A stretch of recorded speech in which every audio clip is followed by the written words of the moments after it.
Fair enough. Good morning. How are we all? So, deathly silence. That's not like you, boys. It's a sunny shining, Laura, so I am good, and I'm about to go on a lovely walk over what's called the Captain's Road here, which is an old drover's road and finishes at a pub. So I'm in good form. Excellent. Fantastic. And I am a little tired because the cat decided at 5 o'clock this morning that it wanted food, and it decided I was the person rather than its mother who always does everything for it. So it decided at 5 o'clock this morning, despite the fact that I was out last night, I should be the one that gets up and gets it. And if it being International Women's Day and it being a female cat, I thought I better oblige today, and away I went. It's part of you men taking responsibility day, isn't it, Mark? That's the start of it.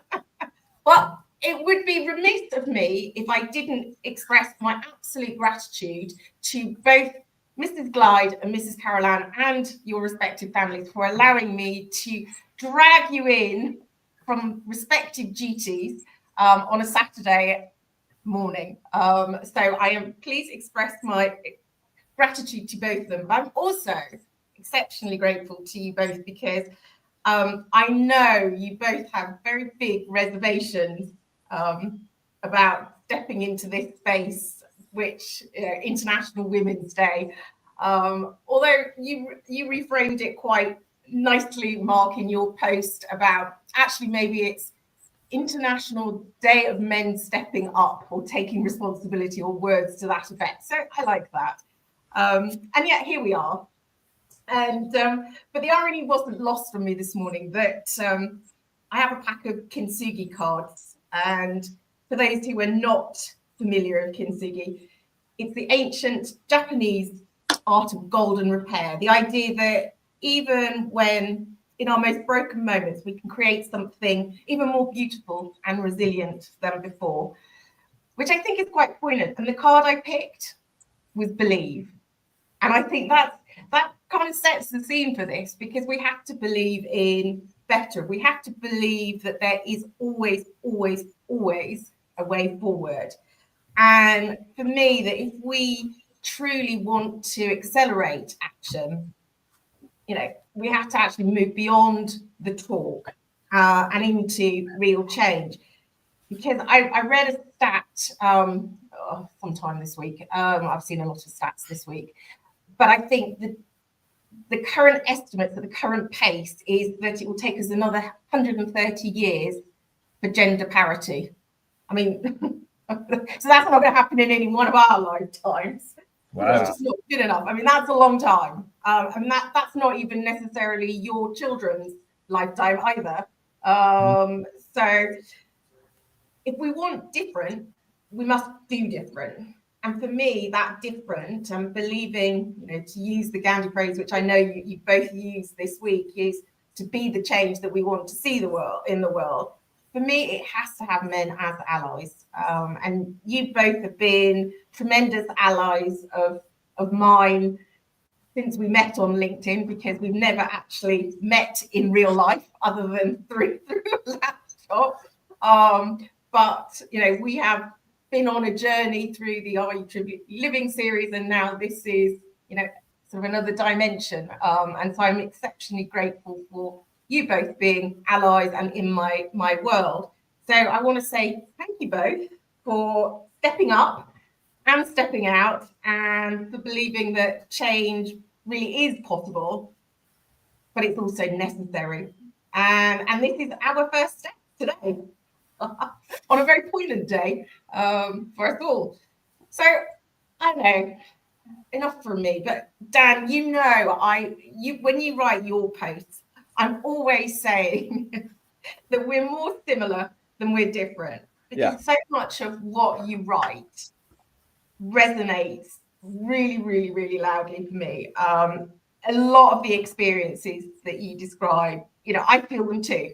And, clearly I'm not a man. But I think for me, it then provokes me to ask a question about, is it just a lack of open and honest conversations between men and women? Or, what is it? Is it something deeper than that?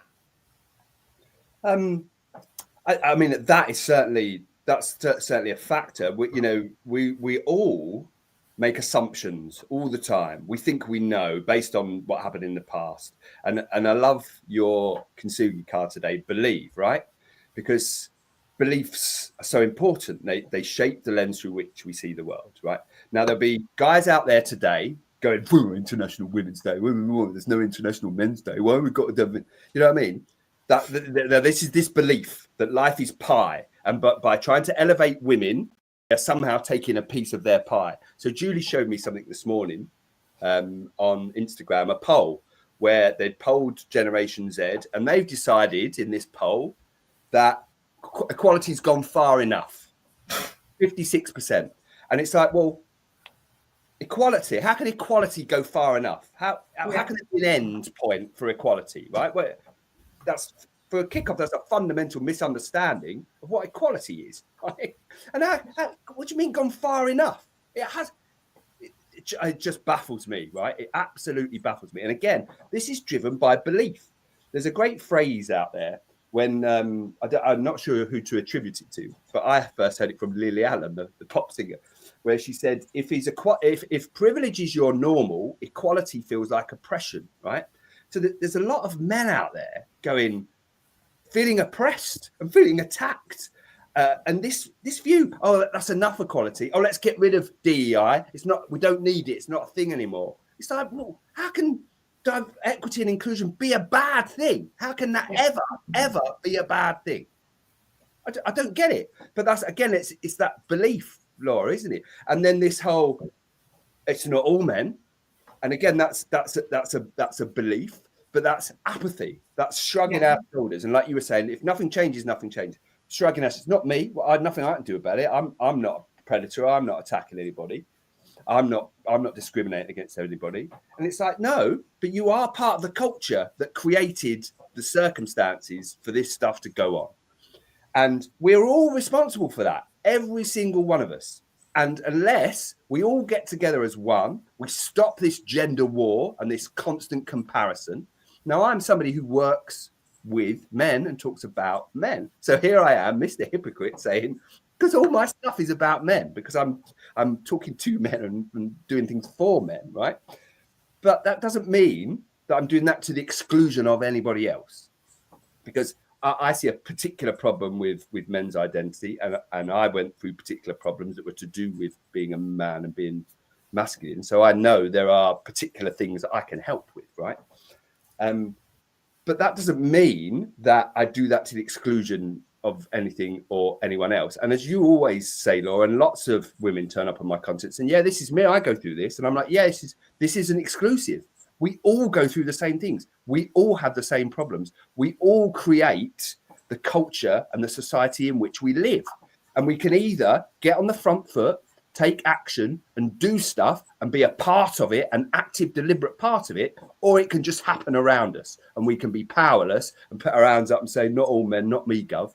No, it's not all men, but it is all women, right? And we've all got mothers, sisters, wives, daughters. We don't want a world where they don't feel safe, do we? Right? We don't. We don't want a world like that. We don't want a world where violence against women is the only violent crime that's on the rise. We don't want that world, do we? So shrugging our shoulders and saying it's not all men is just not going to cut it anymore. It doesn't work. We've got to do things differently. We've got to look at the way we talk. We've got to look at our institutions. We've got to look at the rules we set for ourselves. And that word you said, Laura, we've got to check our own beliefs. Absolutely. And I think that is the thing, isn't it? We have to check in with ourselves, because for me, it's all about humanity. I mean, irrespective of the gender, it's how to treat people with humanity. But, Mark, why do men hesitate to step into that space so much? Is it, do you think?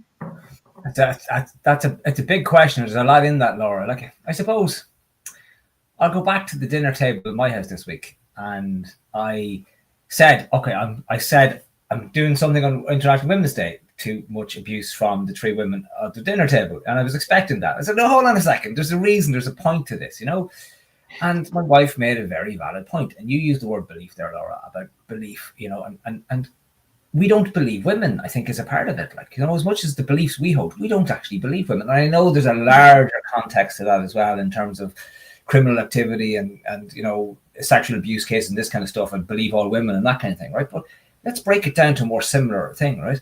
My wife would tell me about, she wants to like go for a walk a lot. She wants to, but I'm busy. I've got a client in that night, and she's like, she want to go for a walk. And I said, but like, you're fine. That road is fine. But she tells me she doesn't feel safe. But I tell her she should feel safe. Why am I telling her she should feel safe? Because I feel safe. I was out walking this morning at 6 a.m. I had to walk back into town to get my car. And I was just thinking to myself this morning, there's not a single woman walking here at 6 a.m. this morning, because it's not safe. Because there's nobody around. But I told her she should feel safe. I pointed out all the reasons why she should feel safe. Because there's loads of cars traveling on the road. Somebody would see you, you know, you could make noise. All these reasons. But then she said, yeah, but that's why I don't have my headphones on. They're in my ears, but they're not on. Yeah. So I can hear. Because I have to be able to listen. Because I don't feel safe. And yet I tell her she should feel safe. So not only is that not believing her or not listening to her, that's dictating to her that she should feel safe. Which is completely and utterly wrong on my part. So then, why do we not get this? To your question, why do we not? Because we don't see it. We don't see it from our perspective. From a woman's perspective. Like, I think we don't acknowledge what it's actually like to be a woman. You know, we don't acknowledge what it's like to feel that you could be in danger as you walk down the street. That you have to be very conscious. So we would do that. We'd be conscious of dangers and threats in a male kind of way. But we're never really that concerned about getting physically attacked in that way. That somebody's going to come and domineer us and take over us. We don't really think to that end. So the challenge for us is we need to start to understand what it's actually like to be a woman. We need to actually listen to the experience of a woman, because we need to change our understanding. As much as it's our belief thing, we need to change our understanding. Because like the conversation we had on Tuesday, myself and my wife have had that conversation a lot of times. And she says to me, look, I know you're a good man, but yet you're wrong in this. And I know you support me, but yet you're wrong in this. And she's right. She's right. I still tell her she should feel safe. After having this conversation with her for years, I still tell her she should feel safe. So I need to be in her shoes. We need to actually take a walk in a woman's shoes and understand what it is. Because when we begin to see it, when we begin to understand it from that perspective, when we listen, then we can change. And then we can begin to change. But until we do that, we're never going to change. And that takes courage, Mark, right? Mm-hmm. That's a really hard thing to do. It's tough to do that.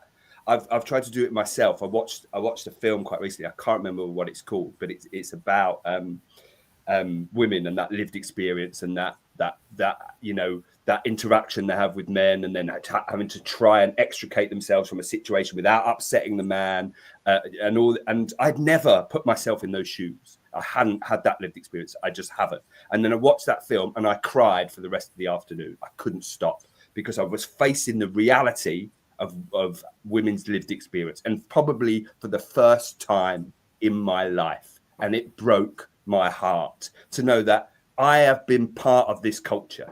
I have told sexist jokes. I have derided the feminine. I've told people, you throw like a girl. I've called people a big girl's blouse.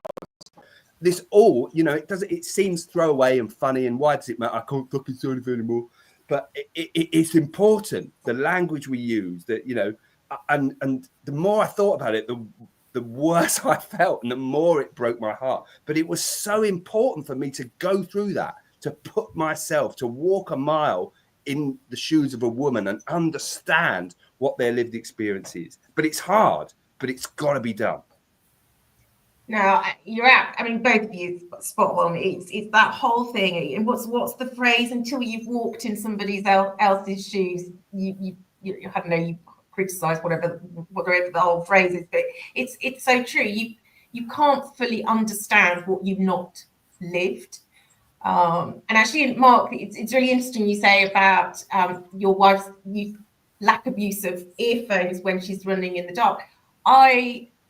Or running out alone at sort of either ends of the day. Because actually, even as a woman, that's not something I would have contemplated until I did with Kent Police. I did a walk and talk in one of the towns in the district, and started talking to men and women in the community about how safe they felt. And that was the first time somebody had raised it to me. So I think that it's not just men stepping into women's shoes and understanding their lived experience. I think it's also women stepping in.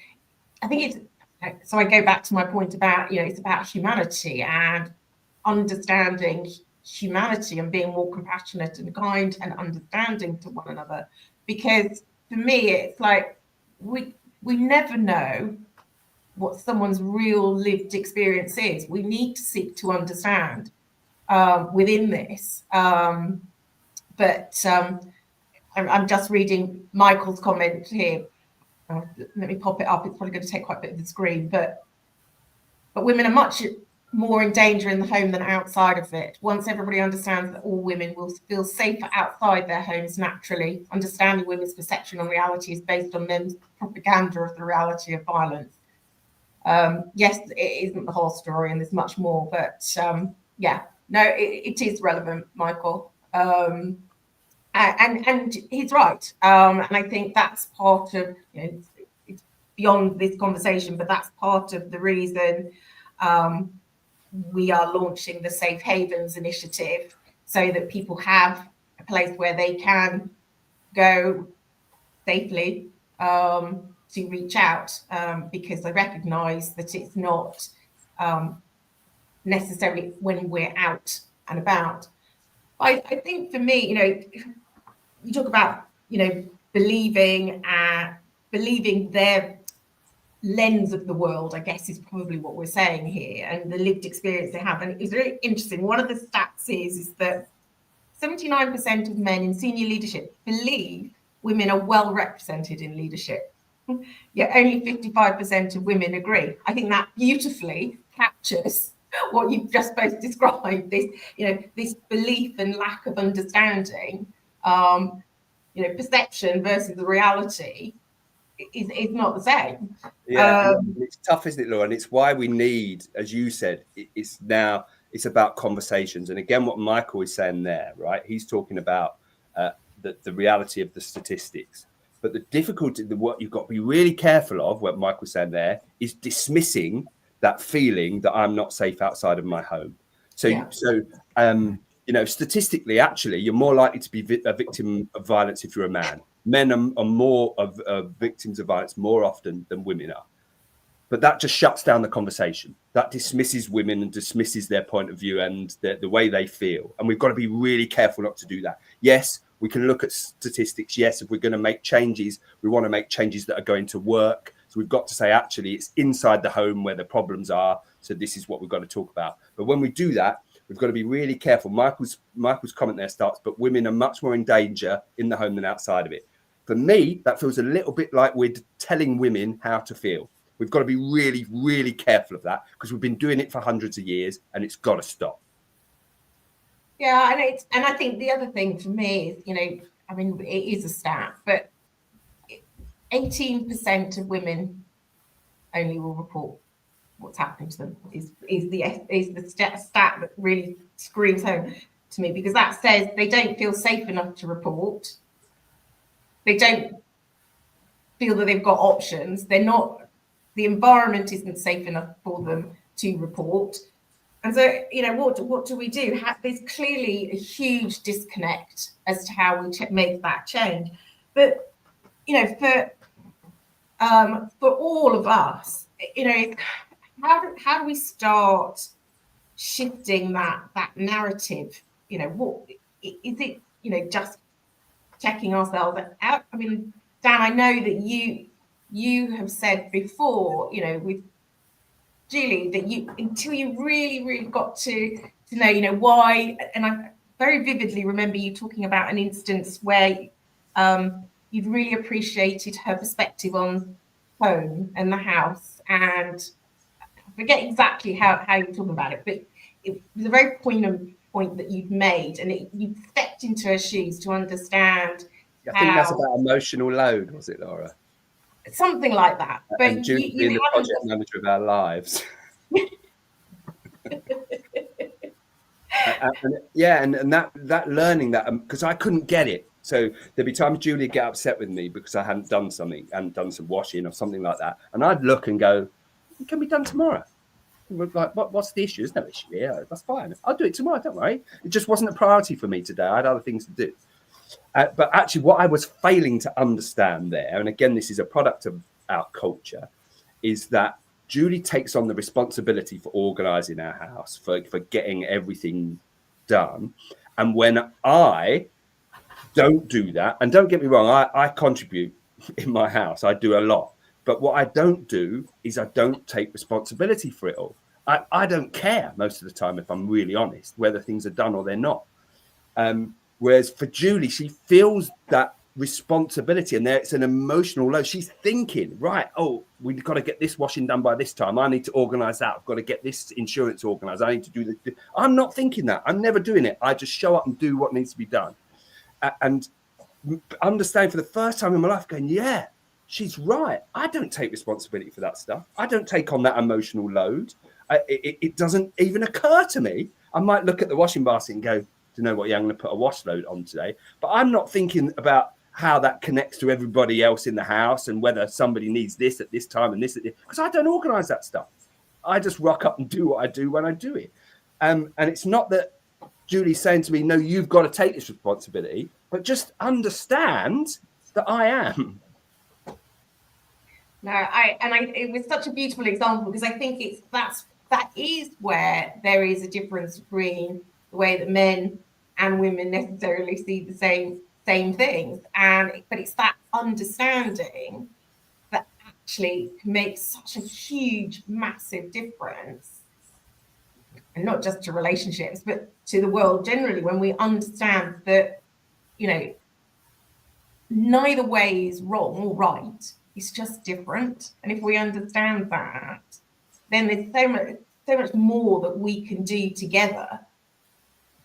But how Mark, how do we shift this sort of kind of narrative from this sort of blame to, because look, I'll be the first person to tell you, that if somebody tells me to do something, I'm not necessarily going to embrace it, and shall we say. So I'm not very good. You can't do that. That's wrong. If somebody starts with that narrative, I'm probably not going to be terribly receptive. So, and I think, men possibly, feel the same perhaps. But, you can feel like it's just, we're doing it all wrong. But you don't know what you don't know, right? That's true for anybody. Mm-hmm. I think so, because you're right. Look, we do not like being told, because that just means that we fight against what we're told and told to do. But we need to be asked questions. We need to be challenged as opposed to being told.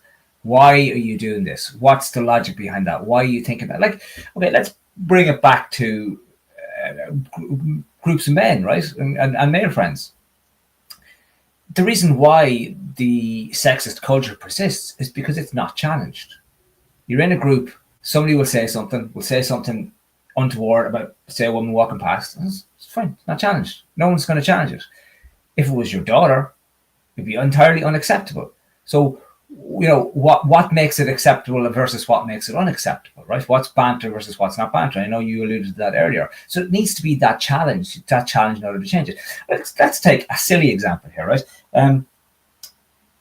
You look at a family traveling in a car, right? And I would say that, let's say, I'm making a statistic up on the spot, right? But 80% of the times, maybe 90% of the time, the man is driving the car. Why is the man driving the car? Because the man drives the car. But has the man asked the woman, would you like to drive the car today? Probably not, because they just assume the role. I am the person who leads, who drives, who does this, rather than just asking the question, would you like to drive the car? It's a silly example, but it's also true. It just highlights the fact that culturally we just allow the thing to be the way it is because the thing is the way it is. And to bring it back to that identity thing in it, right? Well, I have to drive the car because I'm the man. If I'm not seen driving the car, what does that say about me and who I am as a man? That says that you asked your wife that you want to drive and she said yes. It doesn't say that you're less of a man because you're not driving the car. But that's just an example of how it's so ingrained in how we think about things. And I think maybe we start with simple questions like that. Do you need to drive the car today? What would happen if I drove the car today? What would happen if your wife drove the car today? Like, it has to be in that way that we try and create the thinking. So if someone walks by, well, what if that was your daughter that those comments were made about? The thinking has to change in that way. Because if you say to someone, don't do that, it's not going to engender the right conversation, as opposed to, what do you think was right about that? What could you have done differently there? Like, is this acceptable? Like, how many men have been in a group where somebody put their hand up and said, like, you know what, that's not acceptable? It's very rare. It's very, very rare. Even though it's the times are regular when it happens, but it's very, very rare, you know, to say it's not acceptable. So our challenge comes in that we have to actually put the hand up and say, well, what's acceptable? Is this okay? And maybe the question becomes as simple as, is this okay? Because that allows for the conversation, and only through the conversation will we begin to change things. I absolutely spot on. I think it is that conversation. As you were saying that, I was thinking of my dad, who's been dead many years now, but he used to say his nickname was MF, my fault, because he just said, I've just got to the point where, if I do it this way, I'm wrong. If I do it this way, I'm wrong. So I'll just be, compliant and complicit. And I'm just like, but that's not the answer either. Yeah. It's I mean, he was saying it tongue in cheek, because he and my mum actually were an amazing team. But it does stick in my mind, because I just think it's that. It is back to having that conversation and understanding, and Michael saying it's seeing things from others' position, whether it's factually correct or not, is the empathy we all need to share. And that's absolutely spot on, because whether it is factually correct or not is almost immaterial, because if that is that person's perception of reality, that is their perception of reality. They are seeing it through their lens of the world. Talking with some of the ladies last night at this International Women's Day event I was speaking at, and just even this wide range of ages, demographic profiles. There were men in the room as well, so we were very proud that they were there. And it just even their lived realities were very, very different. But that's why we need to continue to seek to understand and have those conversations. But yet we don't do it enough, So what's stopping us having those conversations, do you think? Can you sit down? If I could just jump in for just one quick second, just the last point I was making. It's like I was just thinking there, Laura, as you were saying that, right? Any man who has a daughter, right? And I suppose I was talking a bit about having daughters this morning, right? If your daughter at the age of 3 says she wants to have a tea party, you sit down at that at that table and you have a tea party with her and all her teddies. If she says, Dad, I want you to put on a tutu and I'm going to paint your face, you say, absolutely, you do that. So what is the disconnect between that being okay because she needs it and it not being okay when you step outside the house into the world? What is that disconnect right there? We've got to get over ourselves, Mark, isn't it? That the disconnect is, it's our ego. It's our status and our reputation and how we're going to be perceived by other men. So in the quiet of our own home, we're happy to put makeup on our face and dress up in a tutu and play fairies with our daughter. But outside the home, we want to look strong. We want to look like we want to show no weakness. We're concerned about where our hierarchy is and where we are in the pecking order with other men. And this is the real struggle for men, is getting over our ego and to stop feeling attacked when we're talking about women and their lived experience and how they feel. Like the points that Michael has made, that there are statistics, and if we're going to tackle this stuff and make changes, we've got to look at facts. We've got to look at where do we need to put our attention, what really needs our work and our energy. But at the same time, we can't assume to know what somebody else's lived experience is. We can't approach everything with logic and reason and therefore dismiss the way people feel. And And that's a very masculine thing to do. And I'm not saying it's men that do it, but it's a masculine thing to do, to approach things with logic and reason, and which is great. Yeah, and this is the thing, you see, it's about, we've got to get over this image of ourselves. It's got to become acceptable for men just to be themselves and not to have to put this image out there, not to be, it seems to have, it's come back with a vengeance in recent times. And it comes from insecurity, and it comes from not knowing who we are. But this manliness thing, this machismo, this alpha male, which doesn't actually really exist in humans, it's made up.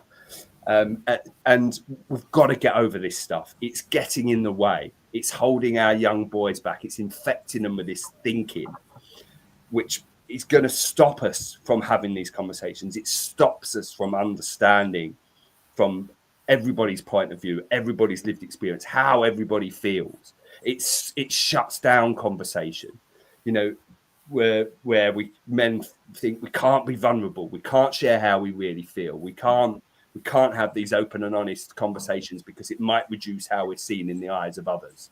We've got to get over that, and we've got to stop feeling every time we're talking about women's experience that it's some sort of attack on men and that they're not included in the conversation. We're all included in this. This is on all of us. This is all of our responsibility to change it. We don't want to live in this world, do we?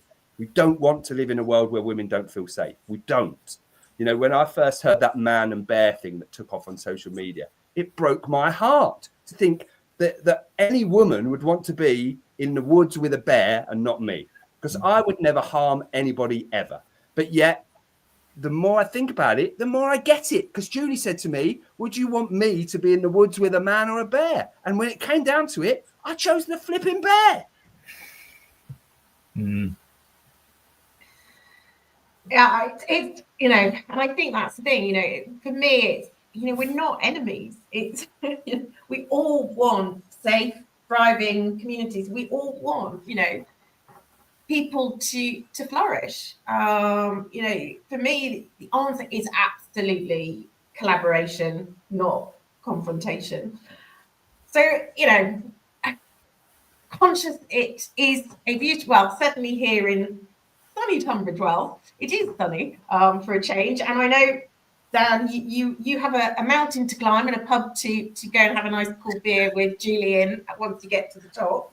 And Mark, no doubt, you and the girls have got some plans for the day. But I guess just, what one step that we can all take, like today, right now, that we can all take that can start beginning to shift the narrative, accelerate action, because Heather made a point earlier on when I was saying it's 130 years. Heather was saying she'd read it's going to take 7 generations before if we carry on at the current speed. So we really do need to embrace this idea of accelerating action, and for me that has to be having men as allies to take a step forward. So how do we? What is one step action we can take today, starting today, that we can continue on from here? Well, I think we need to redefine what it is to man up, Laura. So, because we have this idea of man up as being tough and being strong, and man up is creating a space so that women are safe. Man up is standing against what's not right. That's manning up. My connection's going, is it? No, I think you're still here. Sorry, yeah, it's getting a bit jittery there. So yeah, that's what manning up is. So I think we need to redefine what manning up is. Like you'll sometimes see a video on social media where it'll show, like I mentioned earlier, that a man dressing up and doing for his kids, and they'll see a guy in public doing that and go, "Oh, isn't that great? Look at the support he's shown for his daughter." Why do we not all do that? Do whatever's necessary, because that's real what manning up is. And that's maybe back to the point about being challenged. We have to challenge, going, that's not being a man. What is being a real man? Like, I often think, I look at my dad, and my dad used to drive my sister from where we were in Central Ireland right down to the very south coast of Ireland, right? This is back in the 90s when the roads were crap, it wasn't main roads. So probably talking about 4.5 hours, 5 hours to get down and 5 hours to come back on his own, right? because the buses were too difficult for her to go up to Dublin and get another one down. It took her all day traveling. So instead of that, he manned up and he did what he thought was the most necessary thing for his daughter. He just drove her the whole way down and drove back on his own, because he wanted to do what was right by her. So we need to expand. That's manning up in my book. That's the right thing to do. And so we need to expand that thinking. How do I man up in the right way? Because I want this woman in my life, or any woman that sees me, to think, this man is making sure this place is safer for me. This man is making sure that I am not restricted by whatever is in this environment, whatever is in this culture. And that's manning up. And I think that's what we need to do. We need to talk about what it is to be a man. Yeah, and it starts with you, doesn't it? That's the simple thing we can all do right now is look at ourselves. Is turn our attention on ourselves. Are we stepping up? This shrugging the shoulders, it's not all men, does not cut it. What are we doing to make the world safer? What are we doing to demonstrate to women that we are safe, that we are a safe space, that we are safer than the bear? What are we doing? What can I do? How can I change the way I think, the way I speak, what I believe, how I see the world, how I treat women, how I talk about women? How can I do that? What can I do personally? Not all this pointing fingers and blaming and thinking it's us versus them and that life is pie and that something's been taken away from me if we're lifting other people up. No, turn your attention inwards. Be the change, as you said earlier, Laura. What can I do? It doesn't have to be anything drastic, anything massive. But are there words I'm using I shouldn't use anymore? Are there ways of speaking that I shouldn't be doing anymore? Are there ways that I look at and treat and talk about women that I shouldn't do anymore? Ask yourself those questions and then be the change. Put yourself in the shoes. Think, if you've got daughters or you've got a sister or your wife, think about their lived experience. What can you do? What would you like them to experience out in the world? Be that. I love that. And I think, Michael put a great point here. The truth needs to lead the way. And I think that's it. And that you have to listen to other people's truth, because it is the truth for them. And I think that is beautiful, because it is about humanity at the end of the day. And that's I'm going to keep saying that, because for me it is that we all believe in a better world, and that has to mean that we have everybody together, because we are stronger together without a doubt. But we can't assume that everybody understands everything. So we have to have more open and honest conversations. And as Michael says, to allow people's truth to lead the way. So thank you so much for those who've joined us. Thank you both to you and beautiful women in your life who've allowed me to steal you for 40 minutes on a Saturday morning. For those who want to join the movement, please do scan the QR code. It should take you to the website together as allies.org. There's not a lot on there just yet, but that's this weekend's project. So do sign up, because this is the first of many. So in the meantime, enjoy the rest of International Women's Day, or Men Taking Responsibility Day. And thank you both.